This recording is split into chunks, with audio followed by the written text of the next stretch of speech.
Class 10th का chapter number 1 किस subject का? फिजिक्स का। कौन सा चैप्टर है? इलेक्ट्रिसिटी। कौन सा है? इलेक्ट्रिसिटी। अब इलेक्ट्रिसिटी होती क्या है, क्या करना है, क्या पढ़ना है इसके अंदर, काफी अच्छी बात है कि इलेक्ट्रिसिटी आती कहाँ से, बनती कहाँ से है, कहाँ से शुरू करनी है, चार्ज कैसे फ्लो करते हैं, चार्ज होते क्या है, पावर कहाँ से, बिल के यहाँ से बिजली का बिल कहाँ से आया, ये सब भी पढ़ना है इस चैप्टर में। हमें धीरे धीरे करके हर एक बात के बारे में जानना होगा कि जो तार रहते हैं इस तार के अंदर करंट कैसे फ्लो करता है, तार गर्म कैसे होता है, वायर गर्म हो जाता है, सबने देखा होगा, टच फील किया होगा कि वायर क्या हो जाते हैं, गर्म हो जाते, स्विचेस गर्म हो जाते, बोर्ड गर्म हो जाते, शॉर्ट सर्किटिंग हो जाती, काफी चीजें होती हैं, होती है नहीं होती। और हमने देखा होगा कि 3 प्लग वाला भी आते हैं, वायर आते हैं नहीं आते, 3 प्लग लगे रहते हैं, वो क्यों होते हैं, हम सब पढ़ेंगे किस चैप्टर में? इलेक्ट्रिसिटी के चैप्टर में। तो चलिए शुरुआत करते हैं इलेक्ट्रिसिटी के चैप्टर की। अब इलेक्ट्रिसिटी की शुरुआत होती कहाँ से, हम थोड़ी सी स्टोरी जानेंगे। देखो, अगर इलेक्ट्रिसिटी ना हो तो सब जगह क्या हो जाएगा? अंधेरा, अंधेरे अंधेरा। तुम्हारा फ्यूचर भी अंधेरे में, भविष्य भी अंधेरे में क्या हो जाएगा? भविष्य भी कहाँ हो जाएगा? अंधेरे में। सब जगह अंधेरे अंधेरा, कुछ दिखाई नहीं देगा। तो हमें लाइट होना क्या है? जरूरी है, इलेक्ट्रिसिटी जरूरी। देखो, इलेक्ट्रिसिटी डेली लाइफ में काफी यूजेस में रहती है। फोन चार्ज नहीं होगा, क्या करोगे? है कि नहीं है? नींद भी नहीं आएगी रात में, तो बता रहे बिना फोन के, है ना? चलो आगे। हाँ, टीवी। देखो, अब बिना अगर अंधेरे अंधेरे हो जाएगा तो सिर्फ किसकी रोशनी होगी? मून की और सन की, है नहीं? तो लाइट जरूरी है डेली लाइफ में, काफी सारी चीजें में इलेक्ट्रिसिटी यूज होती है, ठीक है ना? अब इलेक्ट्रिसिटी की शुरुआत होती कहाँ से, हम ये देखेंगे, समझेंगे। अब देखो, स्टार्टिंग शुरू कहाँ से हुई थी इलेक्ट्रिसिटी की? एक्चुअली एक साइंटिस्ट थे, ठीक है, नाम तुम लोग थोड़ा सा याद रखते हुए चलना। थेल्स नाम था उनका। क्या नाम था? थेल्स। अब क्लास अभी तुम लोग 10th में ही मैथ्स की बुक में हम थेल्स थ्योरम भी पढ़ेंगे। ट्रायंगल चैप्टर है मैथमेटिक्स में, ट्रायंगल चैप्टर में थेल्स थ्योरम आती है एग्जाम में, ठीक है? तो वही साइंटिस्ट है ये थेल्स। अब क्या ना, मैथमेटिशियन भी थे और फिजिक्स भी है। हाँ, दोनों है, ऐसे ही होते थे पहले। कोई जरूरी नहीं होता कि हाँ कोई फिजिक्स है तो फिजिक्स का ही है, मैथमेटिक्स कुछ नहीं होता। वो क्या थे कि तो सब पढ़ते थे, ठीक है? अब मैथ्स और फिजिक्स अच्छा खासा रिश्ता है इनका, ठीक है? अब सुनो, क्या था कि जो थेल्स थे, थेल्स साइंटिस्ट, ये कर क्या रहे थे ये भी समझेंगे। ये बैठे हुए थे। अब बैठे हुए थे, जो वो होता है ना वेट, पेपर वेट, है ना, वो उसकी जगह पे रखा था अंबर, AMBER। क्या रखा था? अंबर। क्या होता है? AM बता रहे, BER क्या रखा हुआ था? अंबर। अब ये अंबर क्या होता है वो देखा है? क्या होता है? उसे नापा जाता है। अरे नहीं, कोई मेजरमेंट नहीं है ये अंबर। अंबर होता है जो वो पेड़ से गम टाइप निकलती, पेड़ ट्री रहते, पेड़ से वो गम टाइप नहीं निकल जाती, वो कहते गम निकल ली, वो सूख जाती है, रहती है नहीं रहती? देखा होगा कि पेड़ से निकलती है। अरे देखा नहीं है तुमने? White white. अरे वाइट नहीं बेटा, वो तो अलग चीज है। रेड। हाँ, रेड टाइप निकलती है पेड़ों से, वो ऐसा गम लेता है कि हम उससे निकालते, पेपर भी चमक जाता है उससे, वही क्या रहता है? अंबर कहते हैं उसे, ठीक है? अब वो अंबर रखा था उनके पास, तो उनके पास कैट थी, ब्लैक कैट, ठीक है? उन्होंने क्या किया, उस अंबर को उस ब्लैक कैट के जो फर थे उस पे रब कर दिया, रब किया उन्होंने। तो रब करने पे उन्होंने अंबर वापस पेपर पे रखा, तो पेपर क्या हो गया? अट्रैक्ट हो गया। क्या हुआ? अट्रैक्ट। ई का जादू है, ये तो जादू हो गया। सही बात है नहीं? क्योंकि देखो, इसके पीछे की साइंस तो नहीं पता है, तो अभी क्या है?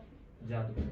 अब देखो, ठीक है, हम रिलीजन में इतनी बात नहीं करेंगे, लेकिन हम मानते हैं ना कि मतलब ऐसा होता है कि कभी कभी जो मूर्तियां होती हैं वो क्या कर लेती हैं, वो मतलब कुछ दूध पिलाओ तो वो पी जाती हैं, खीर खिलाओ वो सब हो जाता है। कैसे होता है? इसको कहते हैं कैपिलरी रिएक्शन, साइंस में इसको कहते हैं कैपिलरी रिएक्शन की वजह से हो जाता है।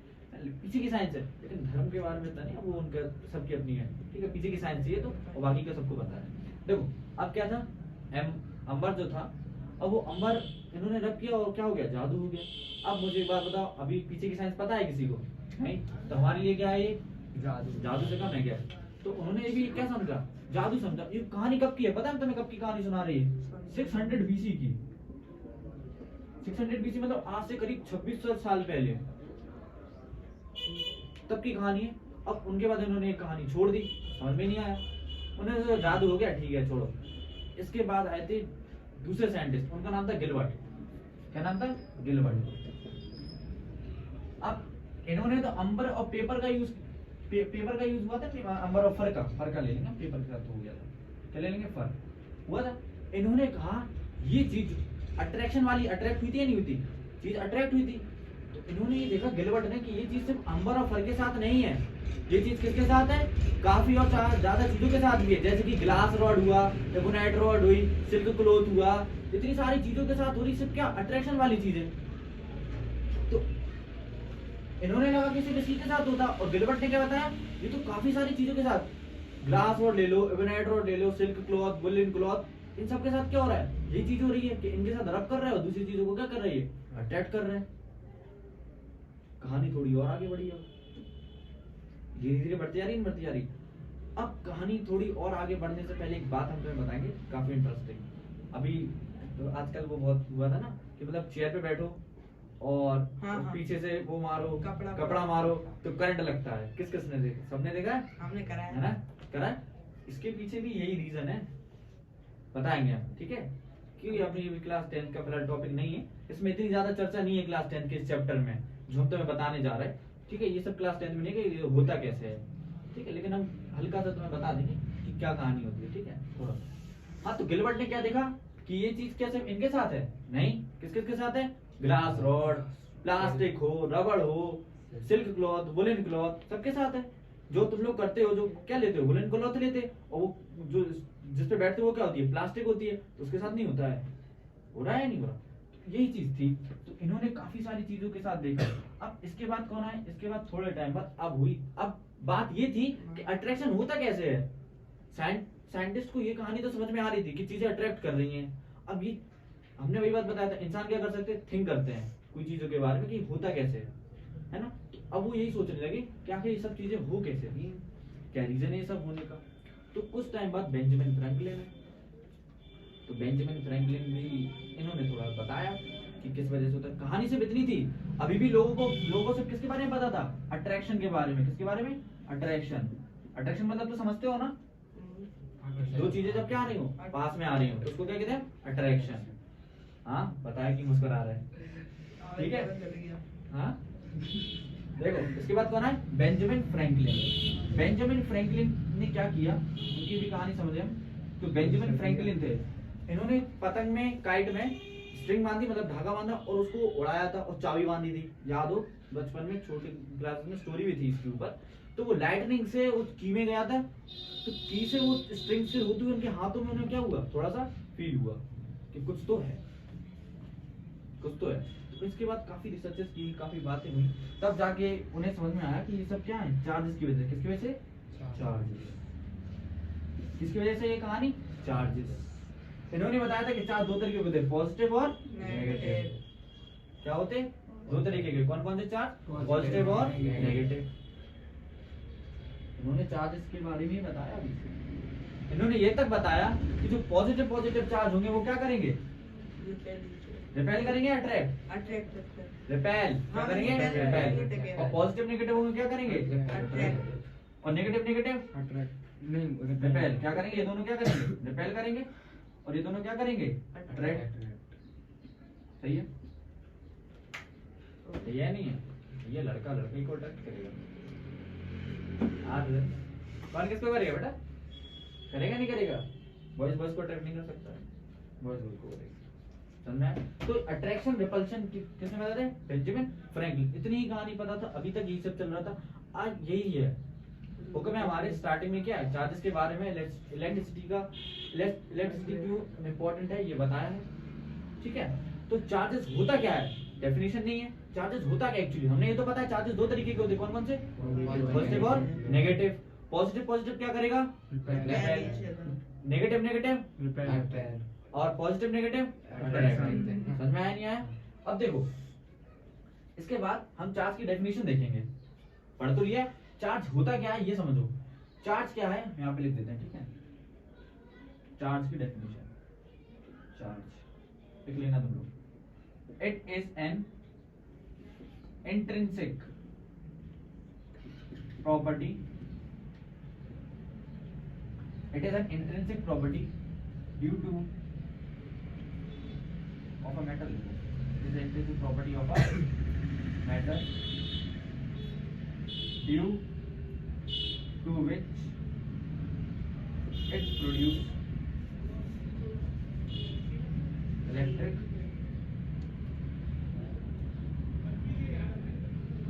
field of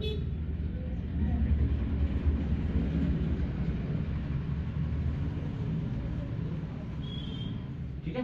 चार्ज की ये डेफिनेशन होती है, it is an intrinsic property of a matter due to which it produces electric field और मैग्नेटिक फील्ड।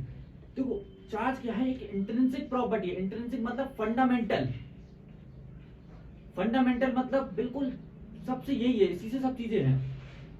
जैसे तुम्ही लोगों से पूछा जाए मैटर किससे बनता है, मैटर किससे बना है, एटम से बना। एटम किससे बना है, इलेक्ट्रॉन प्रोटॉन और न्यूट्रॉन, यही तो चार्जेस हैं, यही चार्जेस हैं, इलेक्ट्रॉन प्रोटॉन न्यूट्रॉन। तो हर एक मैटर किससे बना, इलेक्ट्रॉन प्रोटॉन न्यूट्रॉन किसी से बना है क्या, नहीं। तो इसी को क्या माना था हमने, इंट्रिंसिक, इसलिए फंडामेंटल, क्या बिल्कुल बेसिक है। और किसकी बेसिक प्रॉपर्टी है, हर एक मैटर की। और इसी चार्ज की वजह से कोई भी मैटर क्या क्या अपने आसपास क्या बनाता है, इलेक्ट्रिक फील्ड और मैग्नेटिक फील्ड। अब ये दो टर्म तुम लोगों को समझ में नहीं आ रहे होंगे, ये दो टर्म हम थोड़ा आगे पढ़ेंगे तो समझ में आएंगे, ठीक है। अभी हमें स्टार्टिंग है, समझ में आ रहा है नहीं आ रहा, इतनी कहानी क्लियर है। चार्ज होता क्या है, चार्ज की डेफिनेशन क्या है। देखो चार्ज इलेक्ट्रॉन प्रोटॉन जो न्यूट्रॉन है वो भी किसी और चीजों से बने हुए हैं, लेकिन अभी वो हमें क्लास 10th में नहीं पढ़ना है, ठीक। वो क्लास 12th में पढ़ेंगे कि चार्ज की भी क्वार्क आता, क्वार्क एंटी क्वार्क STUBDV से बना हुआ है एंटी क्वार्क। प्रोटॉन कैसे बना है, प्रोटॉन पे पॉजिटिव चार्ज कैसे आता है, UUD की वजह से आता है। किस UUD, ये क्या होता है, एंटी क्वार्क। और न्यूट्रॉन किस वजह से आता है, UDD से। ये सब एंटी क्वार्क की कहानी है, वो हमें अभी नहीं पढ़नी है, वो हमें कब है, क्लास 12th का, जो हमें क्लास 10th का वो पढ़ते हैं। चार्ज समझ में आया, कहां से शुरुआत है, कहां पे क्या डायरेक्शन समझ में आ रही। चार्ज की यूनिट भी तो होगी, क्या होती है चार्ज की यूनिट, कूलाम। क्या होती है, कूलाम। भैया ये साइंटिस्ट थे, कौन थे, साइंटिस्ट के नेम पे है इनकी यूनिट, कूलाम।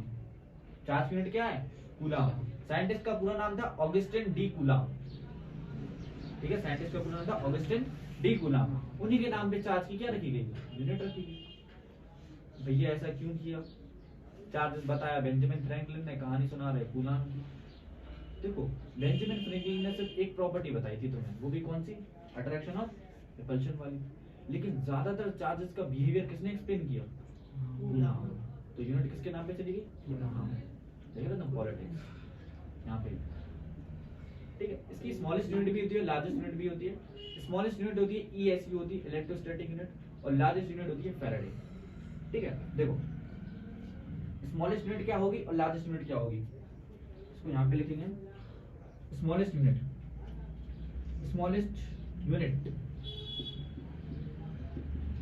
ESU, क्या ESU, इसको कहते हैं इलेक्ट्रोस्टैटिक यूनिट। क्या कहेंगे, इलेक्ट्रोस्टैटिक यूनिट। एक इलेक्ट्रोस्टैटिक यूनिट में कितने कूलम हो गए, 3 × 10⁻⁷ कूलम, ठीक है। और लार्जेस्ट यूनिट क्या होती, फैराडे। क्या होगी, फैराडे। तो एक फैराडे में कितने कूलम, 96500। इतनी कहानी समझ में आई। स्मॉलेस्ट यूनिट मतलब समझती हो, छोटी में क्या है, समझ में आया नहीं। और बड़ी में क्या है, सबसे बड़ी यूनिट कूलम की ये, सबसे छोटी यूनिट ये। अब देखो ESU को हम इलेक्ट्रॉन भी कहते हैं, क्या, इलेक्ट्रॉन। चार्ज की स्मॉलेस्ट यूनिट क्या है, इलेक्ट्रॉन। ये क्या बता रहे भैया आप, ये तो आप घुमाने वाला काम करने लगे हमें। इलेक्ट्रॉन कहां से स्मॉलेस्ट यूनिट हो गई, है कि नहीं। प्रोटॉन भी तो हो सकती थी, सही है, वो भी तो चार्ज ही है। चार्ज कौन कौन है, इलेक्ट्रॉन प्रोटॉन न्यूट्रॉन। न्यूट्रॉन तो क्या है, न्यूट्रॉन। चार्ज इलेक्ट्रॉन और प्रोटॉन। तो इलेक्ट्रॉन और प्रोटॉन में से भी इलेक्ट्रॉन ही क्यों, और इलेक्ट्रॉन को ही इलेक्ट्रोस्टैटिक यूनिट ही क्यों कहा, व्हाई, क्वेश्चन होने चाहिए ना, व्हाई, आखिर क्यों, इलेक्ट्रॉन ही क्यों स्मॉलेस्ट यूनिट है।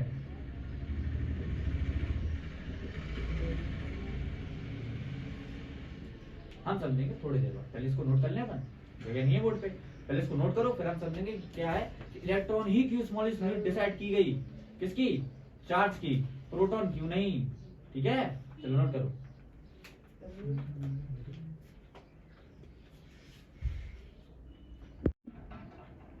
चलो बातें मत। हमने क्या पूछा था कि जो स्मॉलेस्ट यूनिट होती वो चार्ज की इलेक्ट्रॉन ही क्यों या ईएस ही क्यों? Because of mass. किसकी वजह से? Because of mass of electron.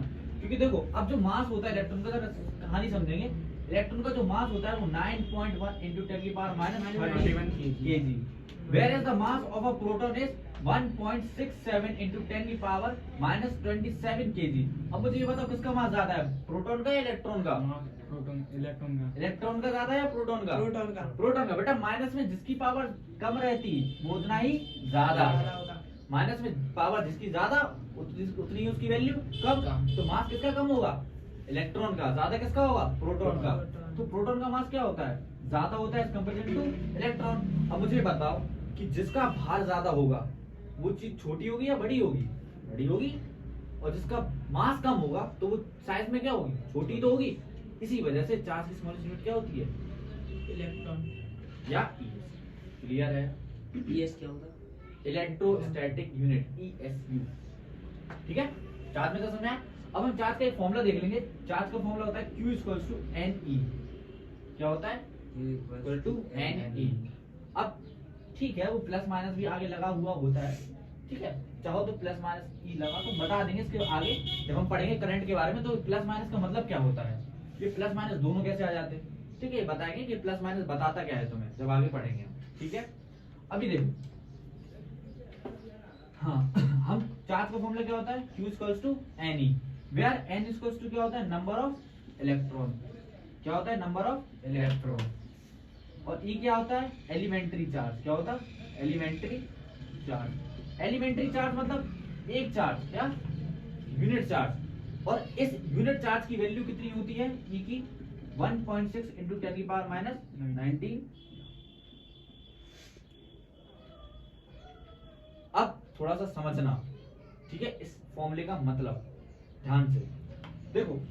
अगर मैं कहूं, सुनना जरा ध्यान से, मेरे पास एक बॉक्स है, ठीक है, कार्डबोर्ड है, उसमें 100 मैंगोज हैं। तो नंबर ऑफ मैंगोज कितने हो गए? 100। एन की वैल्यू कितनी हो गई? 100। और the cost of each mango is 10 rupees. तो पूरे बॉक्स में जो मैंगो है उसकी कॉस्ट कितनी हो जाएगी? कितनी होगी? 1000 हो जाएगी। हो जाएगी। कैसे निकाला? तुमने एक एलिमेंट्री का तुम्हें कॉस्ट दी हुई थी और तुम्हें क्या दिया था? Number of mangoes. तो दोनों का मल्टीप्लाई कर दिया तो पता चल गया पूरे कार्डबोर्ड पे कितनी मैंगोज की मतलब प्राइस होगा। समझा? उसी तरह से सेम मुझे बताओ, एक बॉडी है, क्या है? बॉडी, ये बॉडी है। इस बॉडी में मैं कहूं कि 20 इलेक्ट्रॉन है। कितने? 20 इलेक्ट्रॉन। मुझे बताओ इस 20 इलेक्ट्रॉन इस बॉडी पे चार्ज कितना है? एक करीबन। तो तुम्हें पता होगा कि एक इलेक्ट्रॉन पे मतलब एक यूनिट पे कितना चार्ज होता है? इलेक्ट्रॉन पे इतना होता है। तो 20 का कैसे निकालोगे? तो यही तो फॉर्मूला बता रहा है। इस पूरी बॉडी का चार्ज निकालने के लिए तुम्हें क्या करना होगा? N into E। समझ में आ रहा नहीं आ रहा? कोई दिक्कत है? पक्का क्लियर है? अब थोड़ा सा प्लस माइनस का कॉन्सेप्ट और समझ लें कि प्लस माइनस बताता क्या। बेटा बहुत इंपॉर्टेंट है, काफी बच्चों को ये बातें नहीं पता होती, लेकिन हम समझेंगे। ठीक है, प्लस माइनस का मतलब क्या है? Q = ध्यान से सुनना, ठीक है, Q = प्लस माइनस NE का मतलब होता क्या है? NE का मतलब समझ में तो आ गया होगा, लेकिन प्लस माइनस चीजें समझ में नहीं आ रही। सुनना आप जरा ध्यान से। अगर A बॉडी है और B बॉडी है, हम इसको रफ कर दें, ठीक है, इसको तो समझने की जरूरत। देखो हमारे पास दो बॉडी है, दो बॉडी है, A बॉडी और B बॉडी। देखो कोई बॉडी अगर न्यूट्रल है, क्या है? न्यूट्रल, तो इसका मतलब क्या है? उसमें उतनी ही इलेक्ट्रॉन और उतनी ही प्रोटॉन है, तभी वजह से वो क्या है? बॉडी न्यूट्रल है। अगर ये मार्कर न्यूट्रल है तो इसका मतलब क्या है? ये इसमें इलेक्ट्रॉन और प्रोटॉन की दोनों की क्वांटिटी कैसी है? सेम है। इस वजह से क्या है? न्यूट्रल। अगर इसमें किसी एक की भी क्वांटिटी बढ़ा दें तो वो उस पे वही चार्ज आ जाएगा। अगर हम इसमें नेगेटिव चार्ज की क्वांटिटी बढ़ा दें तो क्या हो जाएगा? नेगेटिव। इलेक्ट्रॉन अगर डाल दें तो इस पे नेगेटिव चार्ज आ जाएगा, और अगर इसमें प्रोटॉन डाल दें तो पॉजिटिव चार्ज। अब देखो प्रोटॉन डालते नहीं है, एक्चुअली होता क्या हम देखेंगे। ठीक है, देखो अभी दोनों बॉडी कैसी है? न्यूट्रल है। क्या है? न्यूट्रल है। अगर हमने इसके इलेक्ट्रॉन इधर भेज दिए, कहाँ भेज दिए? इसके इलेक्ट्रॉन इधर B बॉडी में भेज दिए, ये बॉडी पे इलेक्ट्रॉन आ गए, तो ये बॉडी कैसी चार्ज हो जाएगी? नेगेटिव। और ये पॉजिटिव। ये पॉजिटिव चार्ज कैसे हो गई? इलेक्ट्रॉन हट गए ना, हाँ। पॉजिटिव बचा। क्या हो गया? क्योंकि इलेक्ट्रॉन की क्वांटिटी कम हो गई। फॉर एग्जांपल यहाँ पहले 10 इलेक्ट्रॉन और 10 प्रोटॉन थे तो न्यूट्रल था, इसमें भी वही थी। इसमें मान लो 5 इलेक्ट्रॉन और 5 प्रोटॉन थे तो क्या था? न्यूट्रल था। लेकिन यहाँ से क्या चलेगा? इलेक्ट्रॉन चलेगा। मान के चलो हमारे पास यहाँ पे बचे 6 इलेक्ट्रॉन और यहाँ पे प्रोटॉन क्या होता है? 10 प्रोटॉन, और यहाँ पे इलेक्ट्रॉन बढ़ गया, +6 हो गया, नहीं हो गया? कितना चलेगा? 4 चलेगा। तो कितना हो गया ये? 9 इलेक्ट्रॉन हो गया। तो यहाँ पे देखो कितनी क्वांटिटी बढ़ गई?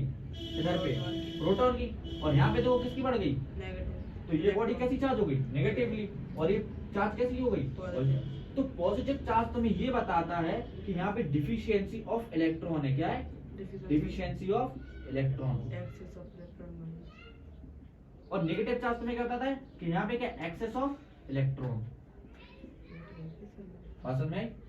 अगर कोई बॉडी पे पॉजिटिव चार्ज आता है, इसका मतलब यह है कि उसके पास नेगेटिव चार्ज की कमी है, मतलब उसमें इलेक्ट्रॉन कम है। और अगर किसी बॉडी पे कौन सा चार्ज आ रहा? नेगेटिव चार्ज आता है, तो इसका मतलब यह है कि उस बॉडी में इलेक्ट्रॉन की मात्रा ज्यादा है। बात समझ में आई? अगर हमने तुमसे बोला +5 कूलम, तो इसका मतलब क्या है? उसमें 5 इलेक्ट्रॉन की, या 5 कूलम तो अलग बात है, चार्ज की। तो उसमें क्या है? क्वांटिटी क्या है? कम है किसकी? इलेक्ट्रॉन। Deficiency of electron. वहां पे माइनस चार्ज क्या बता देगा तुम्हें? Excess of. इतनी कहानी समझ में आई है ना? अगर ये मार्कर है, क्या है? मार्कर है। अभी मार्कर कैसा है? न्यूट्रल है। अगर हम इसे किसी चीज के साथ रब करें, रब करने पे इसके इलेक्ट्रॉन है, किसी के इलेक्ट्रॉन इस पे, मान लो इस पे आ गए, हाथ पे हमारे, सपोज इस पे आ गए, हमने इसको ऐसे रब किया, आ गए। अभी अगर इस पे चार्ज आ जाएगा, इसके इलेक्ट्रॉन इस पे जम करके इस पे आ गए, ये कैसी चार्ज हो जाएगी? नेगेटिव। और इससे इलेक्ट्रॉन निकल गया तो ये कैसी हो जाएगी? पॉजिटिव। तो इसमें मतलब किसकी कमी हो गई? इलेक्ट्रॉन की। और इस पे, इस हाथ पे क्या आ रहा है हमारे? Excess of electron. ये तो कहानी है सिंपल, पॉजिटिव नेगेटिव। समझ में आई या नहीं आई? क्लियर है? पॉजिटिव नेगेटिव क्या होता है, डिफरेंस, ये आगे काम में आएगी। क्योंकि जब हम इलेक्ट्रिक करंट बनाएंगे हम, तो यही फिनोमेना काम करेगा। हम तो बताएंगे करंट और चार्ज फ्लो कैसे करते, कहानी क्या होती फ्लो करने की। हमें इलेक्ट्रिक पोटेंशियल पढ़ना है, पोटेंशियल डिफरेंस भी पढ़ना है, ऐसे समझाएंगे, मजा आ जाएगा। समझ में आया नहीं आया? अभी समझ में आएगी कहानी। ठीक है, इसको नोट करो। नोट करो।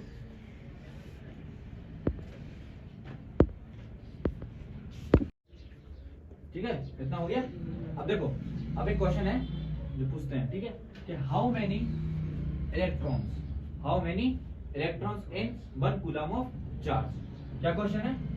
How many electrons in 1 coulomb of charge. 1 coulomb of charge में कितने इलेक्ट्रॉन्स होते हैं?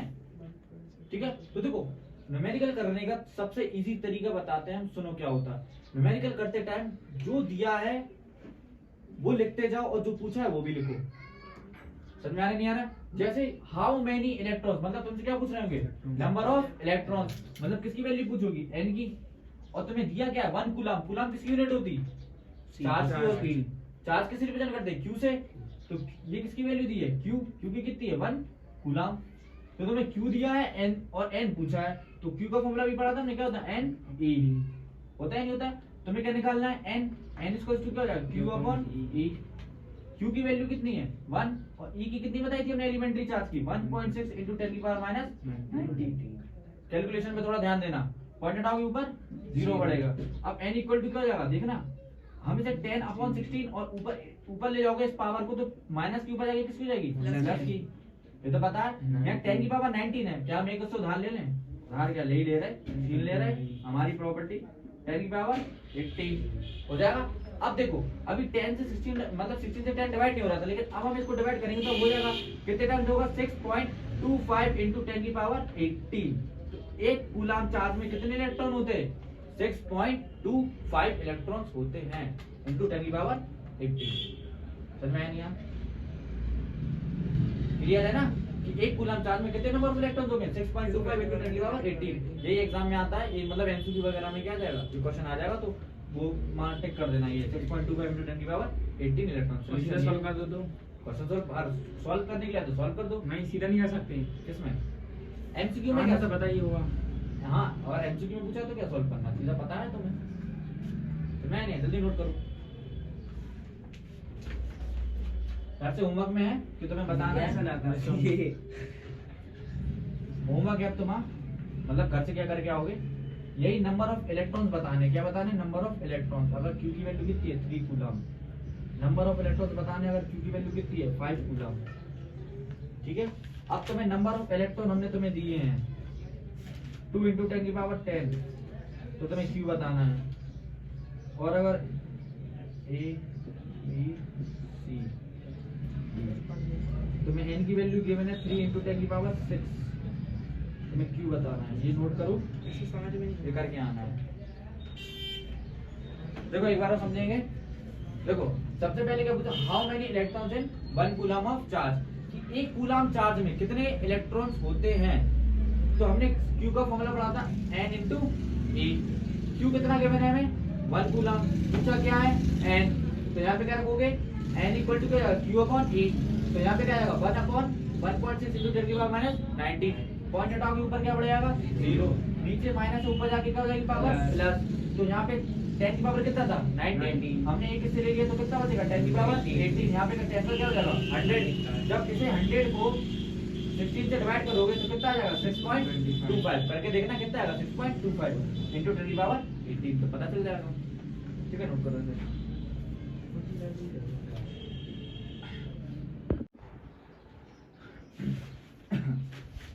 इतना होने के बाद चार्ज को पढ़ लिया हमने। अब आते हैं थोड़ा सा और आगे। ठीक है, एक स्टेप आगे। अब देखो तुमने पढ़ा होगा, जानते भी होगे शायद, कि कंडक्टर और इंसुलेटर के बारे में। हाँ। जानते हो? अच्छे जानते हैं कंडक्टर और इंसुलेटर क्या होते हैं? क्या किसकी बात कर रहे हैं? कंडक्टर और इंसुलेटर। जो पास कर कंडक्टर क्या होते हैं? जो पास कर सकते, इलेक्ट्रिसिटी पास कर कंडक्टर है, जिससे क्या हुआ? इलेक्ट्रिसिटी पास हो जाए। इलेक्ट्रिसिटी और हीट दोनों क्या? इलेक्ट्रिसिटी और हीट दोनों को पास कराए।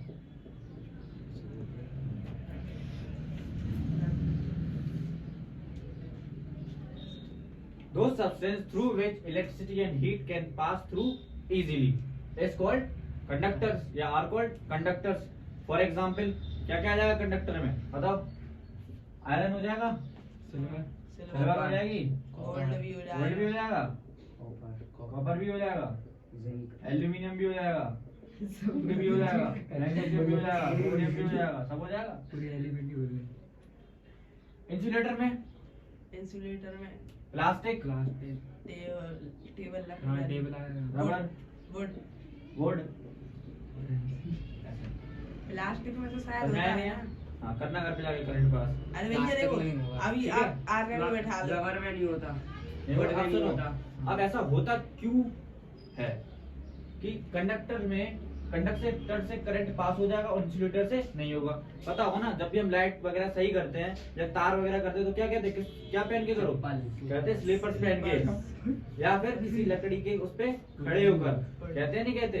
ऐसा क्यों कहते? ताकि करंट पास ना हो सके। समझ में आ रहा नहीं आ रहा? रबड़ रहेगा, चप्पल किसकी रहती है? स्लीपर्स रहती, रबड़ की रहती, ताकि करंट पास ना हो पाए बॉडी से, इसलिए वजह से हम पहनते हैं। लेकिन ऐसा क्यों होता है? मतलब ऐसा क्या होता है कि ये जो मेटल्स होते हैं, मतलब जो आयरन, सिल्वर, ये करंट पास करा रहा है जबकि ये नहीं करा रहा है?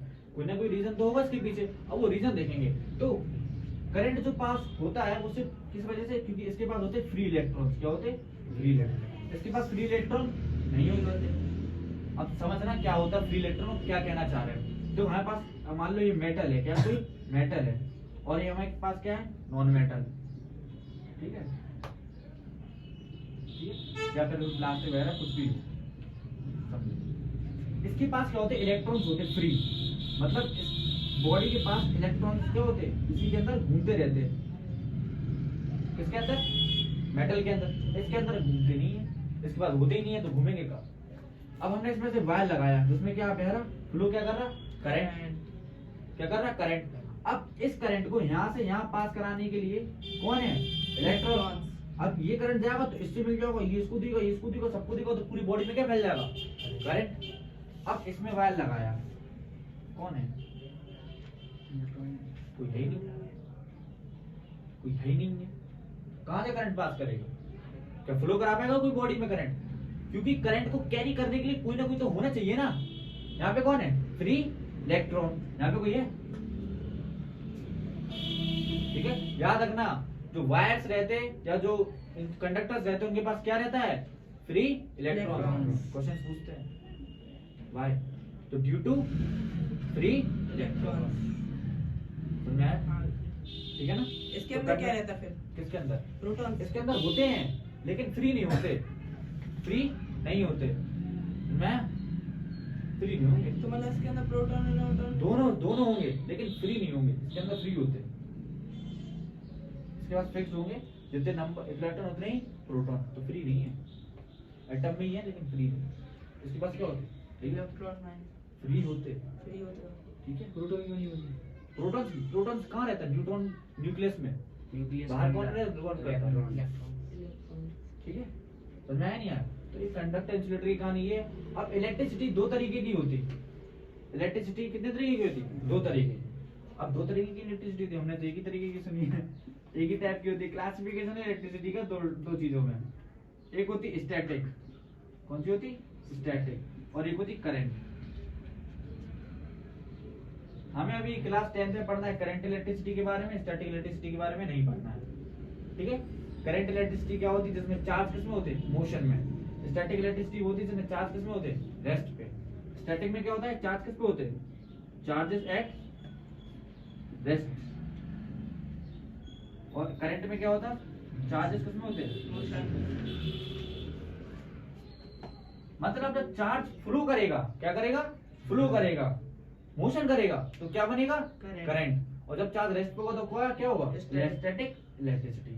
कल हम एक एक्सपेरिमेंट करेंगे स्केल से, तुम लोगों ने किया भी होगा शायद, स्केल और पेपर के पीसेस को मतलब स्केल को मतलब रब करके हेयर से, और फिर पेपर को ऐसे उठाया होगा तो उड़ जाते होंगे, तो वो किसकी वजह से, स्टैटिक इलेक्ट्रिसिटी की वजह से। हमने बताया था चेयर और वुलन क्लॉथ किसकी वजह से करंट बन जाता है उसमें, स्टैटिक इलेक्ट्रिसिटी, चार्जेस की वजह से। समझ में आया कि नहीं आया? इसका एक्सपेरिमेंट हम क्या करेंगे, कल करेंगे, ठीक है। तो आज के लिए इतना रहने देते हैं।